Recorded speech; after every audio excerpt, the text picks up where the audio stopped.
बिस्मिल्लाहिर्रहमानिर्रहीम। अस्सलाम वालेकुम डियर स्टूडेंट्स। आज का हमारा टॉपिक जो है वो that is electronic distribution.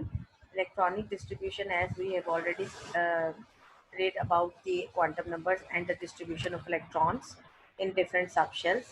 But जब भी हमने इलेक्ट्रॉनिक डिस्ट्रीब्यूशन, जैसे आपको पता है इलेक्ट्रॉनिक कन्फिग्रेशन आप लोग लिखते हैं तो हम सबशेल्स के हवाले से लिखते हैं, लेकिन इसमें थोड़ा बहुत चेंज भी आता है और कितने इलेक्ट्रॉन कितने के सबशेल में जाने हैं उसके लिए हमारे पास कुछ रूल्स हैं जिनको हमें फॉलो करना है। ठीक है, तो कहता है कि जब हमने इलेक्ट्रॉनिक डिस्ट्रीब्यूशन को स्टडी करना है तो हमें फिर कुछ रूल्स को फॉलो करना पड़ेगा। फॉर एग्जांपल यहाँ पे हमारे पास है कि पहला रूल ये है कि एन एक ऑर्बिटल में an orbital like s p x p y p z and d x y etcetera can have maximum of the 2 electrons. जैसे कि आपको बताया था मैक्सिमम नंबर ऑफ इलेक्ट्रॉन्स जो एक शेल में आ सकते हैं एक शेल में, that is given by the formula 2n², जो कि हम प्रिंसिपल क्वांटम नंबर में फाइंड कर चुके हैं। Moreover, following rules has been adopted to distribute electrons in the subshell or orbitals. Aufbau principle, Pauli's principle and Hund's rule. आप लोगों ने 9th-10th क्लास में सबशेल्स तक की डिस्ट्रीब्यूशन पढ़ी है। Today we will discuss about orbitals and the distribution of electron in those orbitals. ठीक है, as you all know that px py px अगर लिखा है तो ये एक ऑर्बिटल है। ठीक है, और अगर आपके पास this is called s orbital, और अगर आपके पास सिंपली लिखा हुआ है p तो ये एक सिंपल सब शेल कहलाएगा। ठीक है, ये सब शेल, तो सब शेल मेन एक बड़ा लेवल है जिसके अंदर ऑर्बिटल्स मौजूद होते हैं। ठीक है, पी सब शेल में हमें पता है मैक्सिमम 6 इलेक्ट्रॉन्स आते हैं, मगर पी एक्स में मैक्सिमम 2 आते हैं क्योंकि पी सब shell is further divided into p x p y and p z. ठीक है, तो थोड़ा सा आपको रिवाइज करवा दिया। नेक्स्ट देखते हैं कि what is Aufbau principle and how electrons are distributed in the given subshells. ठीक है, एंड ऑर्बिटल्स।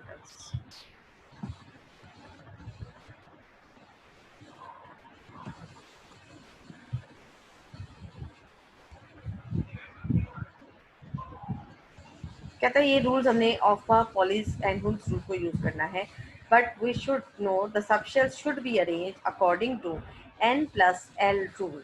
ठीक है, इसे विस्पेशल रूल्स भी कहते हैं और n+l रूल भी कहते हैं, और इसकी सिंपलेस्ट फॉर्म भी मैं आपको बताऊंगी। ठीक है, n+l rule, this rule says that subshells are arranged in increasing order of n+l values, and if any two subshell have the same n+l value then that subshell is placed first whose n value is smaller. इसको देखने के लिए हम इस table पर चलते हैं that what is n+l. As you know that के सबसे पहले हमारे पास जो सबशेल आएगा वो 1s है, जैसे आपको कल डिस्ट्रीब्यूशन करके बताया था। फिर उसके बाद सेकंड शेल शुरू होता है जिसमें हमारे पास 2s एंड 2p है। फिर थर्ड शेल में हमारे पास 3s 3p और 3d है, और फोर्थ शेल पे आपके पास 4s 4p 4d and 4f। ठीक है, अगर हम 1s की बात करें तो आपको ये बात मैंने पहले भी समझाई थी कि 1s जब आपके पास लिखा हुआ है तो इसका क्या मतलब है। ये l वैल्यू को रिप्रेजेंट करता है, और इसके लिए s के लिए l की वैल्यू हमारे पास है 0, और 1 stands for principal quantum number, और प्रिंसिपल क्वांटम नंबर की वैल्यू जो है वो हमारे पास 1। ठीक है, अब आपको समझ आ गई होगी कि अगर 1s लिखा हुआ है तो उसके लिए n+l वैल्यू क्या होनी चाहिए। अगर आपके पास 1s है, ठीक है, अगर आपके पास 1s है तो उसके लिए n की वैल्यू 1 है और l की वैल्यू 0 है, and when we will add this to we will get 1। ठीक है, इसी तरह अगर आपके पास लिखा हुआ है 2s, ठीक है, if it is written 2s, ठीक है, 2 एंड s, तो 2 तो हो गई किसकी वैल्यू, n की वैल्यू। ठीक हो गया, n इज इक्वल टू 2 हो गया। s के लिए l की वैल्यू क्या होगी, l की वैल्यू क्या होगी 0। ठीक है, तो इसका मतलब है 2 + 0, 2 + 0 2s, ये बन गई 2। इसी तरह 2p के लिए अगर आप देखें 2p के लिए तो n की वैल्यू 2 आ गई, और p के लिए l की वैल्यू हमेशा 1 होती है। ठीक है, एसिम्यूथल क्वांटम नंबर में हमने सीखा था p के लिए l की वैल्यू 1 होती है, सो 2 + 1 दैट विल गिव यू 3। ठीक है, अब अगर आप इसमें प्रायोरिटी ऑर्डर चेक करें तो n plus l values 1, 2 and 3। इसका मतलब है 1s, 2s, 2p।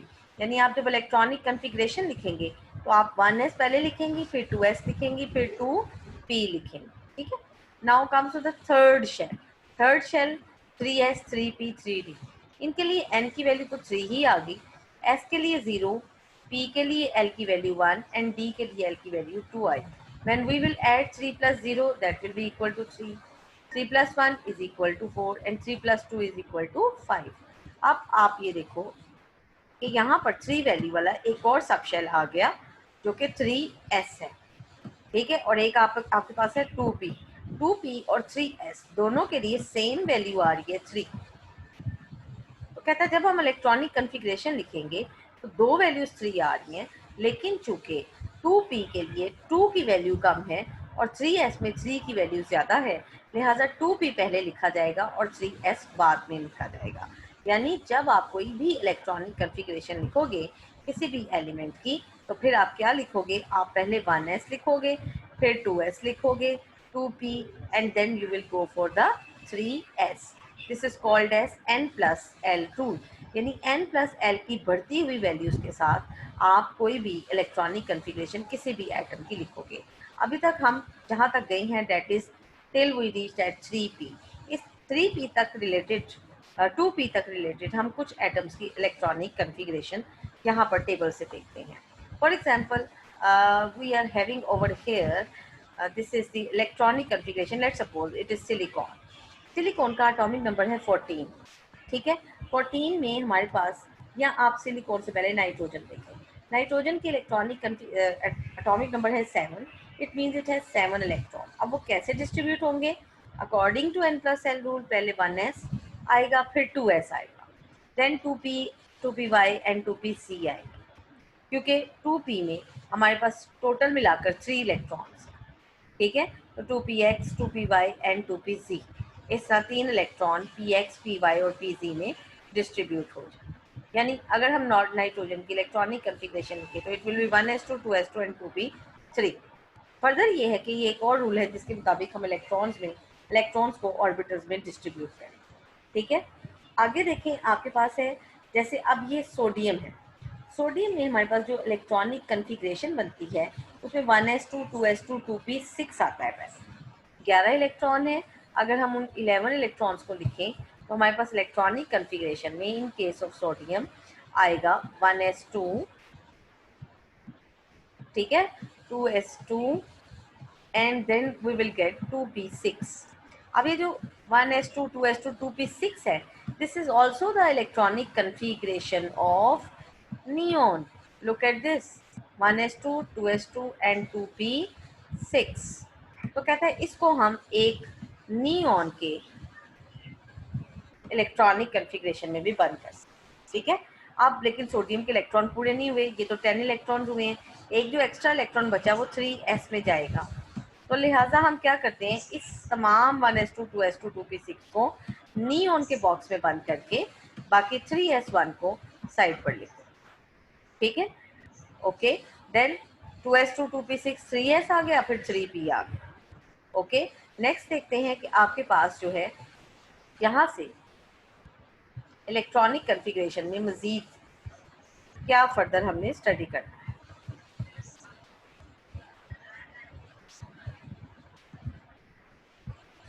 विस्वेसर रूल या आपको ये जो n प्लस एल रूल है ये समझ आ गया। अब इस n प्लस एल रूल का एक और भी फ़ायदा है। यानी हम ये समझते हैं कि हमेशा 1s के बाद 2s 2p आएगा, फिर 3s 3p आएगा और फिर 3d आएगा। सही है। और उसके बाद हम फिर चौथे शेल पे जाएंगे जिसमें 4s 4p 4d आएगा। बट यहाँ से हमारे पास एक नई बात समझ में आती है। वो ये है कि जब हम 3p तक पढ़ जाते हैं, 3s के बाद जब हम 3p पर जाते हैं तो 3p के लिए हमारे पास n की वैल्यू 3 है और p की वैल्यू 1 है। It will be 3 plus 1 that is equal to 4। ठीक है। आप ये देख रहे हैं कि 3 प्लस 1 इज इक्वल टू 4। जब हम 3d के लिए n प्लस एल रूल करते हैं तो 3 plus 2 that is equal to 5। ठीक है। और उसके बाद आप जब 4s पे आते हो तो again 4 plus 0 is equal to 4। अब ये जो 4 वाली दो वैल्यूज हैं ये आती हैं 3p और 4s के लिए, ऐसा ही है। 3d की वैल्यू 5 है, इस 3d को पहले नहीं आएगा, यानी इलेक्ट्रॉनिक कॉन्फ़िगरेशन लिखते वक्त 3d वैल्यू पहले नहीं आएगी। मतलब ये कि जब हम इलेक्ट्रॉनिक कॉन्फ़िगरेशन लिखेंगे तो हमारे पास सबसे पहले आएगा 1s, फिर आएगा 2s, then we will gate 2p, ठीक है, फिर हमारे पास आएगा 3s, फिर 3p आ जाएगा, और उसके बाद 3d नहीं हम लिखेंगे बल्कि हम लिखेंगे 4s, ठीक है। तो ऑफ प्रिंसिपल क्या है? The electron should be filled in energy subshell in order of increasing energy values. Electrons तो हम इंक्रीजिंग एनर्जी वैल्यूज में ही लिख रहे हैं, लेकिन n+l रूल की वजह से हमें ये पता चला कि अगरचे 3d की एनर्जी 3p से ज़्यादा है और 4s की उससे ज़्यादा है, लेकिन n+l रूल के मुताबिक 4s पहले फिल होगा और फिर 3d ऑर्बिटल्स फिल होगा, ठीक है। इसी तरह आप देखें कि 3d के लिए, अब अगर आप देखें तो for 3d we have the value of 5, ऐसा ही है, और यही वैल्यू ऑफ 5 4p के लिए भी आती है, ठीक है। और इसके अलावा एक और सबशेल है जिसके लिए वैल्यू ऑफ 5s, इसके लिए भी टोटल वैल्यू 5 आती है। आप कहते हैं जो 5 वाली वैल्यूज वाले हमारे पास सबशेल्स होंगे, अब हम उन्हें लिखेंगे आफ्टर 4, ठीक है। 4 के बाद 4 की वैल्यू के हमारे पास दो ही सबशेल्स थे, that was 4s and 3p and 4s, ठीक है। अब उसके बाद 5 वैल्यूज वाले हमारे पास तीन सबशेल्स हैं, वो कौन कौन से हैं? 3d है, 4p है और 5s है। और अगर आप इन तीनों को देखें तो ये इसी सीक्वेंस में लिखे जाएंगे आफ्टर 4s, बिकॉज 3 की वैल्यू कम है, फिर 4 की वैल्यू है और फिर 5 की वैल्यू, ठीक है। तो यहाँ पे आपके पास 3d आ जाएगा, फिर 4p आ जाएगा and then you will get 5s। तो आपको याद होगा कि आपने इलेक्ट्रॉनिक कॉन्फ़िगरेशन जब सीखी थी तो ये आपने यही सीखा था, school school public school, public school, DPS, ठीक है, याद आया कुछ? इसी तरह जब आप n+l रूल को कंबाइन करती जाएंगी तो आपको वही लेसन जो है दोबारा से रिवाइज होगा, ठीक है क्लास। तो ये था आपके पास n+l rule along with of बा प्रिंसिपल के electrons increasing order of energy में फिल किए जाते हैं। Next is what? Next is this, ये होपफुली कि आपको ये अंडरस्टैंड हो गया होगा n+l रूल, ठीक है। उसके बाद अगर आपको ये n और l की समझ ना आए तो आपको क्वांटम नंबर्स की तमाम वीडियोस को, दोनों वीडियोस को देखना पड़ेगा, ठीक है। Next is Pauli's exclusion principle. Pauli's exclusion principle भी असल में फिलिंग ऑफ इलेक्ट्रॉन्स के लिए ही यूज़ किया जाता है। इसमें ये है, कहता है कि आपके पास, ये प्रिंसिपल ये कहता है कि आपके पास अगर एक ऑर्बिटल में दो इलेक्ट्रॉन्स हैं तो वो दो इलेक्ट्रॉन सेम स्पिन नहीं रखते होंगे, ये तो हमें पता है, ये भी हम स्पिन क्वांटम नंबर में पढ़ के आए हैं कि अगर हम सपोज करें s लिखते हैं और s में किसी s ऑर्बिटल में दो इलेक्ट्रॉन लिखते हैं, तो हम बजाय इसके कि इस तरह 2 लिखें, हम इस तरह b2 लिख सकते हैं कि एक अगर इलेक्ट्रॉन क्लॉकवाइज स्पिन कर रहा है तो दूसरा इलेक्ट्रॉन एंटी क्लॉकवाइज स्पिन करे। ये arrow heads upward and downward opposite spin off electrons in an orbital को शो करेंगे। और पॉलिस कहता है कि आप ऑर्बिटल्स में इलेक्ट्रॉन्स को इस तरह फिल करें, ना कि आप s² एंड सो ऑन लिखते जाएं, ठीक है। आप लास्ट वाले जो सबशेल्स खास तौर पे हों या लास्ट वाले जो ऑर्बिटल्स हों उसमें इलेक्ट्रॉन्स को इसी तरह एरो हेड के साथ उनकी स्पिन को शो करें। ये एक और रूल हो गया आपके पास इलेक्ट्रॉनिक कॉन्फ़िगरेशन लिखने का। गर्ल्स, आपको पता होना चाहिए कि इलेक्ट्रॉनिक कॉन्फ़िगरेशन का शॉर्ट क्वेश्चन आपको 2 मार्क्स का आ सकता है, and if you know the right way to write the electronic configuration then you will get mathematical marks, यानी आपको कंप्लीट फुल मार्क्स मिलेंगे अगर आपने इलेक्ट्रॉनिक कॉन्फ़िगरेशन ठीक तरह लिखी। Next is the very important rule, और ये रूल्स शॉर्ट क्वेश्चन में भी आपसे पूछे जा सकते हैं। This is the Horn's rule. Horn's rule कहता है कि if degenerate orbitals are available and more than one electrons are to be placed in them, they should be placed in separate orbitals with the same spin rather than putting them in the same orbital with opposite spin. Let's say carbon, carbon की जो electronic configuration है, carbon का atomic number 6 है, ठीक है, carbon का atomic number 6 है। इसके मुताबिक अगर हम कार्बन की इलेक्ट्रॉनिक कन्फिग्रेशन लिखते हैं तो 1s 2s और 2p बनते हैं, ठीक है। अब 1s पे तो 2 चले गए, ये इसी तरह लिख सकते हैं आप, 2s में 2 आ गए, 2p में हमारे पास टोटल बचते हैं जी 2 4 एंड बाकी कितने बचे 2। ये जो p और सब शेल है इट इज फर्दर, यानी इसको इस तरह नहीं लिखना हमने। अगर हमारे पास इलेक्ट्रॉनिक कन्फिग्रेशन में एंड में p या d आ जाए तो हमें उसे स्प्लिट करना पड़ेगा, यानी this is not the right वे। अब दोबारा से हम लिखेंगे कि हमने इसको कैसे लिखना है। हमने p सब शेल को डिस्ट्रीब्यूट कर देना है फिर into its orbitals 2px 2py and 2pz, ठीक है। और जब आप इसे डिस्ट्रीब्यूट करें तो अब आपके पास वो जो 2 इलेक्ट्रॉन्स बचे थे वो 2 इलेक्ट्रॉन इसमें इकट्ठे नहीं डालने आप, this is the wrong way again. Horns rule कहता है ये तीनों कौन से ऑर्बिटल हैं, डीजेनरेट ऑर्बिटल्स हैं, तो इन तीनों डीजेनरेट ऑर्बिटल्स में आप क्या करेंगे, बजाय इसके कि एक ही ऑर्बिटल को 2 इलेक्ट्रॉन दे दें,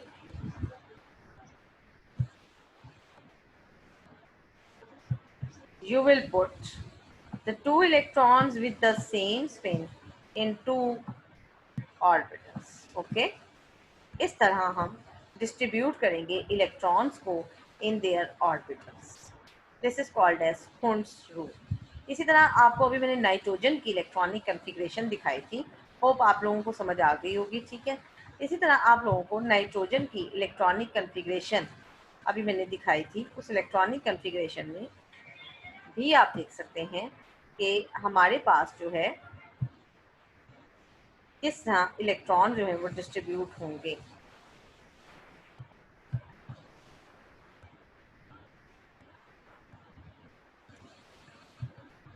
इन केस ऑफ नाइट्रोजन देख लें, जैसे ये नाइट्रोजन, ठीक है, 1s2 2s2।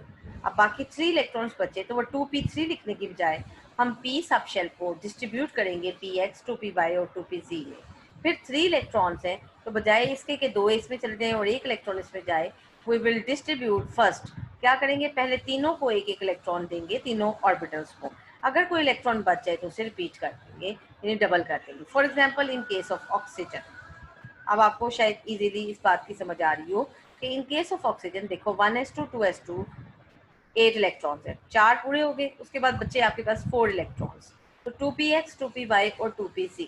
अब पहले आपने सबको एक एक इलेक्ट्रॉन डालना है और जो एक एक्स्ट्रा इलेक्ट्रॉन बच गया है वो हम px में दोबारा दे दें, ठीक है। तो ये है असल तरीका इलेक्ट्रॉनिक कन्फिग्रेशन लिखने का।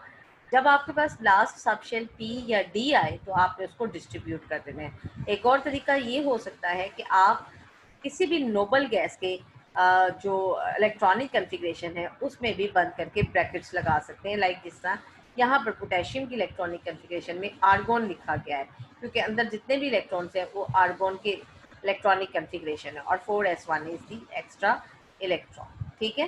तो this was all about electronic configuration, ठीक है।